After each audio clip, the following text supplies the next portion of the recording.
கட்டமைப்பை பேஸ் பண்ணிதான் பல நமக்கு சிந்தனைகள், அதுவும் உதவாத சிந்தனைகள், நெகட்டிவ் தாட்ஸ் இதெல்லாம் வருது அதுக்காக தான் அப்படின்ற மாதிரி. இப்ப ஒரு எக்ஸாம்பிளுக்கு சொல்லணும்னா, இப்ப நம்ம வளரும் போது ஆப்பிள் பழத்தை காமிச்சு இது ஆப்பிள் அப்படின்னு சொல்லி தராங்க. ஸோ அந்த ஆப்ஜெக்டை பார்த்து ஆப்பிள் அப்படின்னு புரியுது. இப்ப வேற எதுவும் நாட்டுக்கு போறீங்க, வேற எதுவும் மொழி பேசுறாங்கன்னு வச்சுக்கோங்க. அந்த ஆப்பிள் பழத்தை எடுத்து அவங்க அந்த மொழியில ஒரு வார்த்தையை சொன்னாங்கன்னா, ஓஹோ அவங்க மொழியில இதுதான் ஆப்பிள் போல இருக்கு அப்படின்னு சொல்லிட்டு அந்த தொடர்பு படுத்தி நம்மளால புரிஞ்சுக்க முடியும்.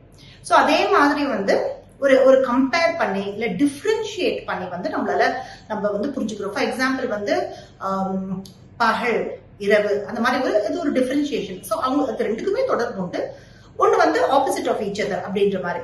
அதே மாதிரி ஒரு பூனை டைகர் இதெல்லாம் ஒரே மாதிரியான கேட்டகரியில வருது அப்படின்னு பூனை domestic animal, tiger wild animal அப்படின்னு ஒரு தொடர்பு படுத்தி பார்க்க முடியுது.